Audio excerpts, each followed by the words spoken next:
National Weather Service has issued a severe thunderstorm warning for Harper County, southeastern Kingman County, northwestern Sumner County, until 8 p.m.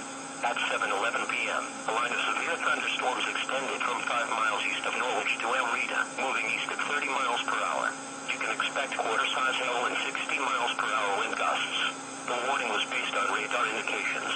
The following impacts are expected: minor hail damage to vehicles, roofs and windows. Minor tree damage, with limbs up to 1 inch in diameter broken. Locations impacted include Anthony, Waldron, Conway Springs, Argonia, Bluff City, Danville, Freeport and Milan.